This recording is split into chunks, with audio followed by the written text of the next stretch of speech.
지금 우리는 전자기학 공부하고 있는데 이번 주에 들어와서 전자기학 시작했죠. 전자기학이 우리 지난주까지 배운 역학과의 차이가 뭐라고 그랬습니까?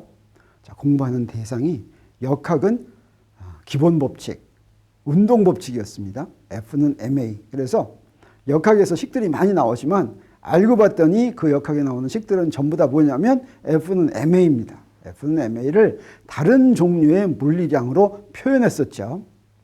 그런데 전자기학에서는 무엇을 공부하는 것이 목표라고 했냐면 기본 힘 중에서 전기력을 구한다고 했습니다. 전기력을 구한다라고 하는 것은 전하 사이에 작용하는 것이 전기력인데 여기 이렇게 전하가 있으면 이 전기력은 굉장히 세기 때문에 전하가 분포된 모양이 조금만 달라도 전기력이 달라집니다. 전기력이 달라진다라고 하는 것은 전기력의 크기, 전기력의 방향 이런 것들이 달라진다라고 하는 것이죠. 자, 이것을 구하는 것이 우리 전자기학의 목표인데 전기력 구하는 것이 쉬운 일이 아닙니다. 우리 지난주까지는 만유인력 구했어요. 만유인력은 쉽게 구했어요. 왜 그러냐면 질점, 그러니까 물체가 점이라고 생각하고 만유인력 법칙을 적용하면 됐죠. 또는 지상에 있는 물체는 지상에서 물체가 좀 움직여봤자 움직이는 거리가 얼마 안 되니까 그냥 지구가 잡아다니는 만유인력이 전부 다 안 변한다 이렇게 생각했습니다. 실제로는 조금 변하지만 안 변한다. 전기력은 굉장히 많이 변해요. 어려워요. 이렇게 어려울 때는 어떻게 하느냐. 문제가 어려워질 때는 우리 사실은 지난주까지 문제가 어려워지면 어떻게 문제를 해결하는지 배웠습니다. 어떻게 해결합니까? 새로운 물리량을 도입합니다. 놀랍게도 새로운 물리량을 도입해가지고 문제를 쉽게 만듭니다.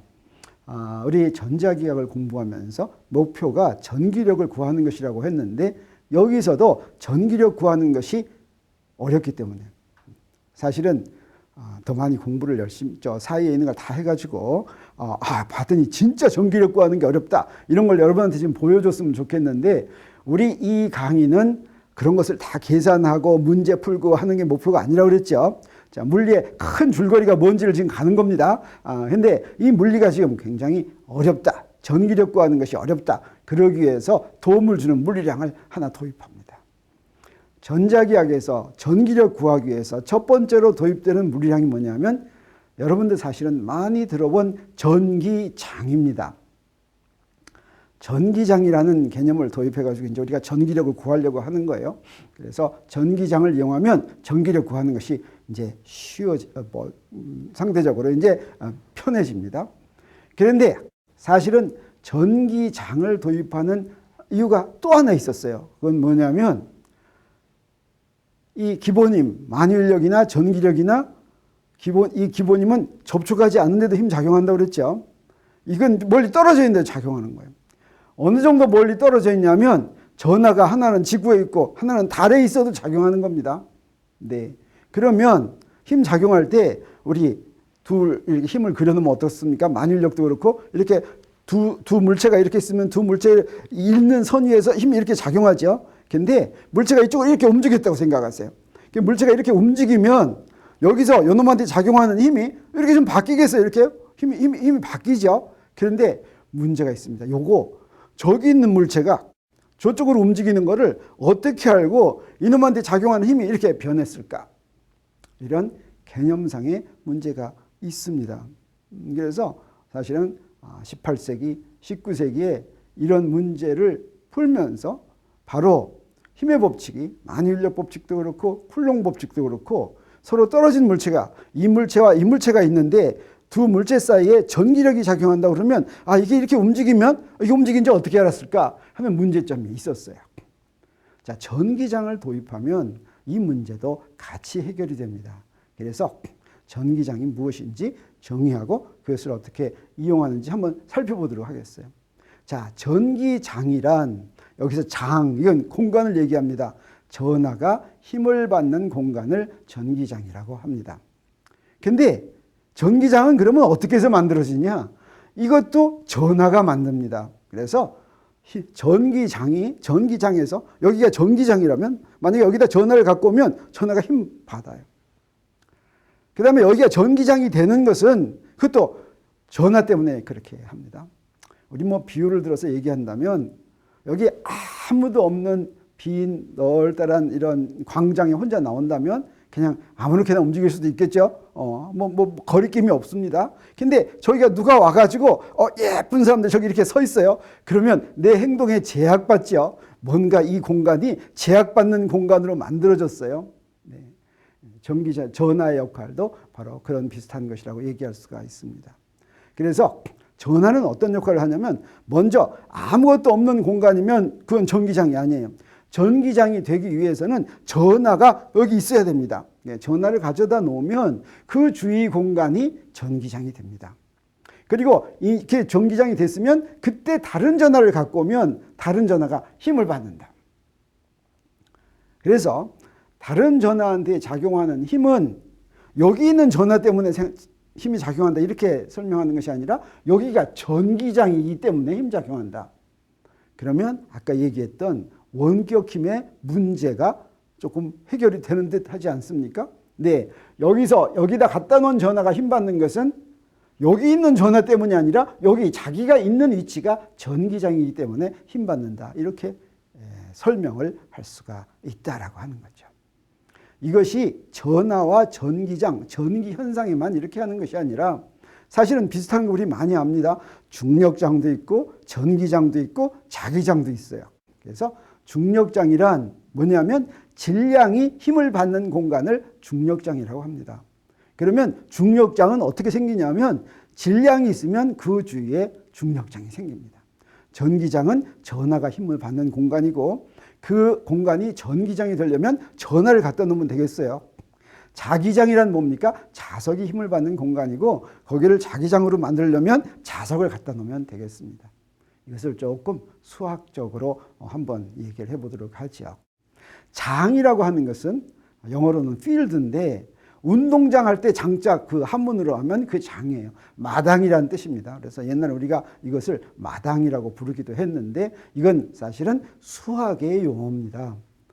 수학에서 여러분 함수 알죠? 함수를 쓸 때 y는 fx 이렇게 쓰는데 이 얘기는 뭐냐면 자, y가 x의 함수다 이 말은 x 값이 정해지면 x 값에 따라서 y 값이 결정이 된다 이렇게 얘기할 수가 있겠어요. 그래서 x를 독립변수, y를 종속변수라고 하는 거 우리가 한번 배운 적이 있죠. 이때 이 함수의 독립변수는 아무 글자나 집어넣어도 돼요. t자도 집어넣어도 되고 s자도 집어넣어도 되고 뭐 p자도 집어넣어도 되고 뭐 fp 하면 p의 함수 이렇죠. 이것을 물리적으로 의미를 갖게 하려면 예를 들어서 t자를 집어넣고 이건 시간의 함수다 이렇게 얘기할 수가 있겠습니다. 장이란 뭐냐면 그 독립변수가 공간의 위치일 때 x, y, z 이게 바로 위치 벡터의 성분이죠. 바로 위치 벡터의 함수일 때 이 말은 무슨 얘기냐면 함수란 독립변수의 값에 대응해서 다른 값이 다 하나씩 있는 거예요. 독립변수 값이 변하면 거기에 대응하는 값이 있는 게 함수인데 독립변수 값이 바로 공간의 한 점 한 점 한 점이라고 하는 거예요. 그래서 장이란 뭐냐면 공간의 점마다 다 다른 값을 갖고 있는 것을 우리가 장이라고 합니다. 그래서 장은 두 가지가 있을 수가 있어요. 스칼라장, 벡터장. 공간의 한 점마다 스칼라 함수가 대응되면 스칼라장, 벡터 함수가 대응되면 그것을 벡터장이라고 합니다. 그래서 방금 소개했던 중력장이나 전기장이나 자기장이나 이런 건 뭐예요? 이 공간의 위치마다 벡터가 하나씩 다 대응이 되는 거죠. 그래서 이런 것들은 전부 다 벡터장이라고 얘기할 수가 있습니다.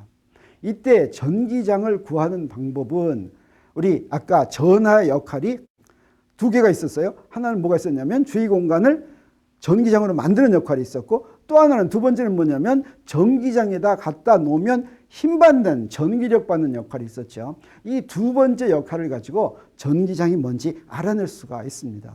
이 공간이 전기장인지 알아내려면 어떻게 하면 되냐면 전화를 가져와 보면 되는 거예요. 이때 이렇게 이 공간이 전기장인지 아닌지를 알아보기 위해서 가져오는 전화를 시험전화라고 하는데 이 시험전화는 전화에는 우리가 앞으로 배우겠지만 양전화와 음전화 두 가지가 있어요.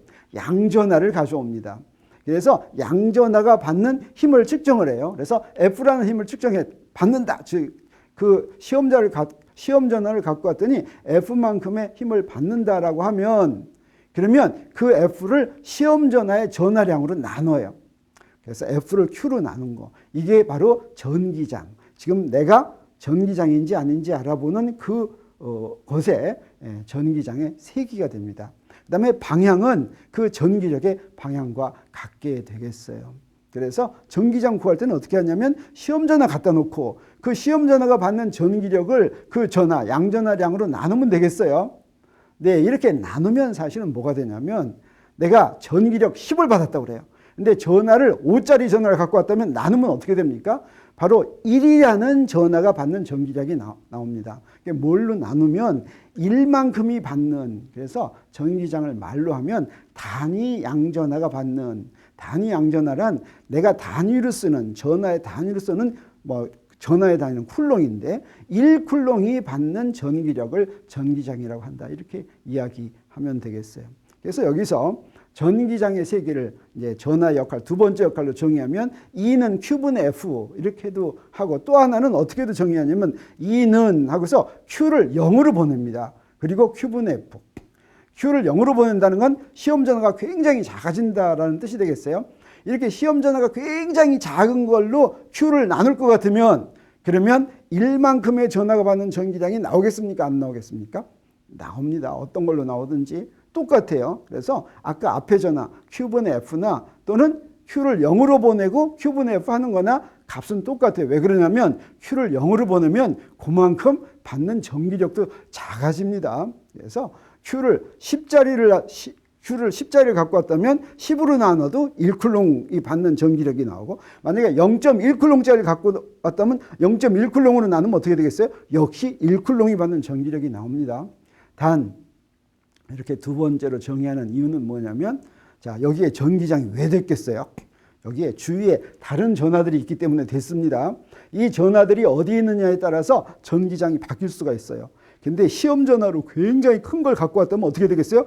요 놈이 이 전하들한테 가하는 힘 때문에, 전기력 때문에 이게 움직일 수도 있죠. 그러면 여기 전기장이 달라지겠어요. 그래서 두 번째 정의, 시험 전화를 0으로 보낸다라고 하는 것은 주위에 원래부터 있던 전하들한테 영향을 안 주도록 시험 전화를 가지고 온다, 이런 뜻이 되겠어요. 만약에 시험 전화를 내가 어떤 전화를 갖고 오더라도 주위에 있는 전화가 영향을 안 받는다면 어떤 크기 전화 갖고 오든지 아무 상관이 없어요. 또 시험 전화는 큰 거 갖고 오거나 작은 거 갖고 오거나 주위의 전화가 움직이지만 않는다면 그 값도 다 똑같아요. 자, 이렇게 우리가 이미 전기장이 되어 있다면 이미 전기장이 되어 있는 것의 전기장을 알아내는 방법, 그건 어떻게 알아내요? 시험 전화를 갖고 와서 전기력을 측정하면 된다. 그래서 Q를 나누면 된다고 그랬어요. 이제 우리 앞으로 또 다른 방법으로 전기장을 구하는, 원래 어떤 전하들이 있었느냐에 따라서 전기장을 구하는 이런 방법도 이제 계속해서 공부하도록 하겠습니다.